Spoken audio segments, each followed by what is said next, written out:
Penjaga penjara menutup telinga terhadap tangisannya dan mendorong wanita berseragam penjara masuk. Setelah mereka datang, mereka berbalik dan menghilang. Pada saat ini, Emma tiba-tiba menemukan bahwa tahanan baru itu tampak akrab. Dia menyipitkan matanya yang bengkak dan melihat lebih dekat.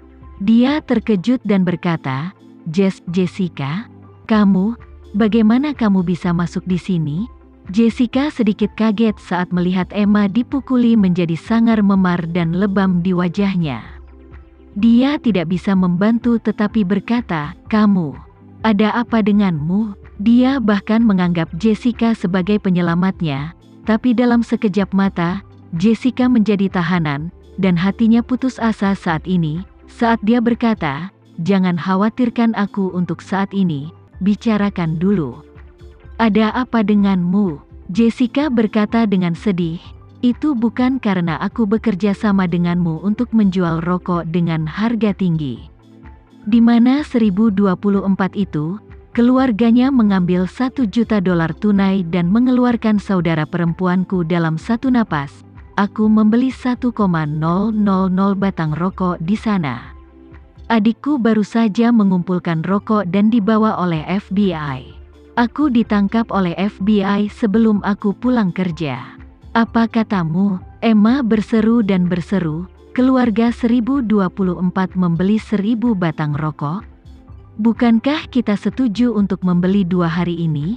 Jessica menggertakkan giginya dan berkata, "Aku memang membeli 2 pada awalnya, dan kemudian aku membeli 1000 sekaligus."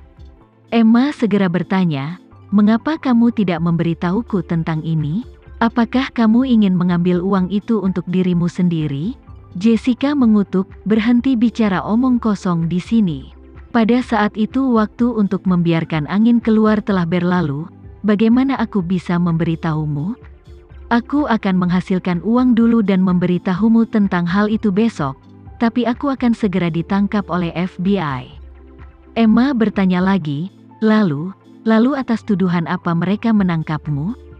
Jessica berkata dengan cemberut, "Aku sekarang dicurigai menerima suap, menggunakan kekuasaan untuk keuntungan pribadi dan pemerasan." Emma bertanya dengan ngeri, "Kamu dicurigai melakukan pemerasan? Ini tidak ada hubungannya denganku, kan?" Jessica tersenyum pahit dan berkata, "Emma, jangan lupa, kamu datang dengan ide pemerasan, dan orang-orang ini, termasuk 1024, juga dipaksa olehmu, jadi mereka pergi ke pengadilan pada waktu itu. Aku hanya kaki tangan, dan kau adalah kepala gengnya. Apa katamu?" Emma hanya merasakan dingin di dirinya. Dia juga seorang veteran di penjara. Setelah melihat semua jenis tahanan di sini, dia telah menguasai lebih dari setengah KUHP Federal AS tanpa guru. Selama dia mendengarkan deskripsi pihak lain tentang kejahatan itu, dia akan tahu kejahatan macam apa yang harus dia lakukan dan berapa lama hukumannya. Dan pemerasan lebih dari $1 juta AS hampir mencapai hukuman maksimum untuk kejahatan pemerasan. Sebagai pelaku utama, ditambah dengan kalimat sebelumnya, bukankah itu berarti dia harus lama berada di penjara? Memikirkan hal ini, dia putus asa. Dia memandang Rika dan menangis dan bertanya, "Kamu, siapa kamu? Kenapa keluargamu sangat kuat? Mengapa kamu ditangkap di sini karena membawa barang selundupan?" "Tidak, karena keluargamu sangat kuat. Kenapa kamu masih membawa barang selundupan?" Rika memikirkan ini, dia juga sedih dan tidak nyaman, dan berpikir dalam hati, "Sial, menantuku sangat baik, dan dapat menemukan hubungan yang hebat di New York. Tapi sebagai ibu mertuanya, aku masih bisa dikalahkan oleh si Mira itu, dan Anissa itu bermain-main, dan aku benar-benar terjebak, dan semakin aku memikirkannya, semakin aku marah." Rika tiba-tiba menjadi lebih marah, mengangkat tangannya, dan terus membanting Emma ke kiri dan kanan. Dimarahi dengan marah, "Hal macam apa kamu? Kamu berani berkata buruk tentangku di sini? Aku katakan padamu, aku ini dijebak." Emma dipukuli dan hampir pingsan.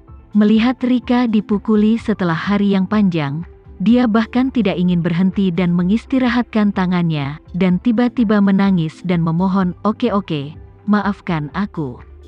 Jika kau memukulku lagi, kau benar-benar akan membunuhku." Rika menamparnya lagi. "Hah, sekarang kau bersikap seperti ini padaku?" Seluruh wajah Emma dipukuli menjadi kepala babi, dan itu sangat menyakitkan. Tetapi di hadapan permohonannya, Rika tidak hanya tidak melunak sama sekali, bahkan teman satu sel lainnya, dan bahkan mantan orang kepercayaan Emma diam-diam bertepuk tangan. Padahal, mereka sudah lama bersama Emma. Sebagian besar narapidana sangat tidak puas dengan penindasan brutal Emma terhadap orang lain pada hari kerja, dan kebanyakan dari mereka juga telah dimarahi dan dipukuli olehnya. Pemimpin jatuh ke dalam penampilan menyedihkan di depan mereka, dan mereka akhirnya merasakan sensasi balas dendam yang hebat.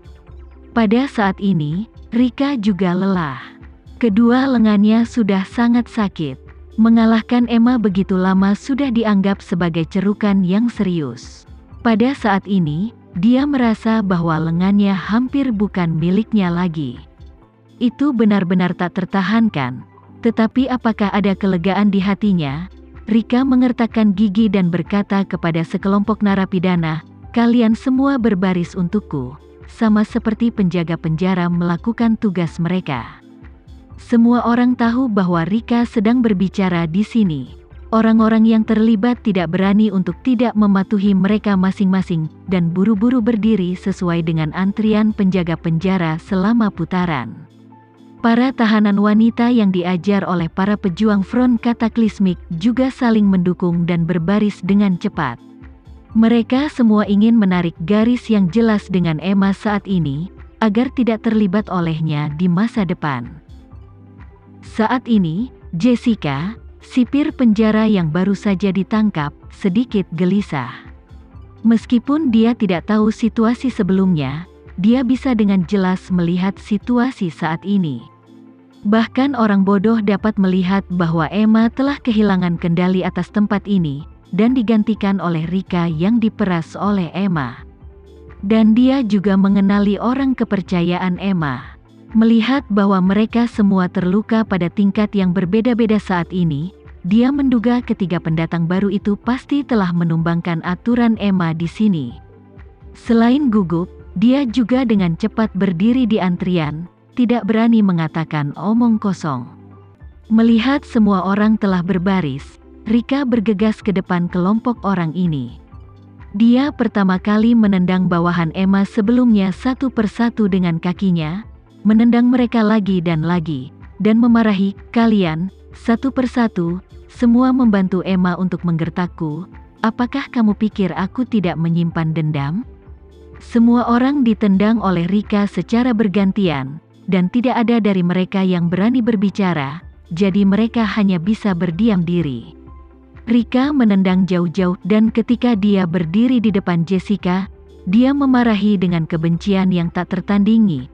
"Kamu tidak bertindak sebagai penjaga penjara, kamu selalu mengacaukan para tahanan di dalam penjara.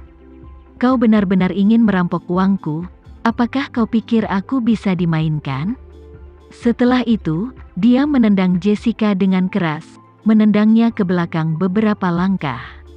Tapi Jessica juga tidak berani angkat bicara, jadi dia hanya bisa berkata dengan hormat, "Bu, ini semua ide Emma. Jika Anda ingin membalas dendam, Anda harus membalas dendam padanya." Rika berkata dengan dingin, "Apakah menurutmu aku akan membiarkannya pergi?" Saat dia berbicara, dia memandang narapidana lain dan berkata dengan tajam, "Dengarkan aku, semua orang akan memberiku 100 tamparan pada Emma. Jika tidak, aku akan membiarkan orang lain memukulinya sampai mati." Ketika semua orang mendengar ini, tidak ada yang berani membantah Rika bahkan sepatah kata pun. Selain itu, kebanyakan orang tidak puas dengan M, tetapi mereka hanya bisa menyerah pada kekuatan sadisnya sepanjang waktu. Tapi sekarang berbeda, Emma benar-benar kehilangan kekuatan, dan ini saat yang tepat untuk membalas dendam. Jadi, Beberapa wanita memimpin dan bergegas menuju M. Ketika orang-orang ini tiba di depan M, terlepas dari matanya yang memohon dan tangisannya yang tak terhentikan, mereka meregangkan tangan dan menamparkan dengan keras. Emma benar-benar pingsan, dan dia menangis, "Maafkan hidupku. Maafkan aku. Aku benar-benar tidak tahan lagi, tolong lepaskan aku." Rika menatap mulut Emma yang penuh darah. Dengan penampilan yang tragis, dia melengkungkan bibirnya dengan jijik, "Membiarkanmu pergi, mengapa kau berbicara omong kosong?"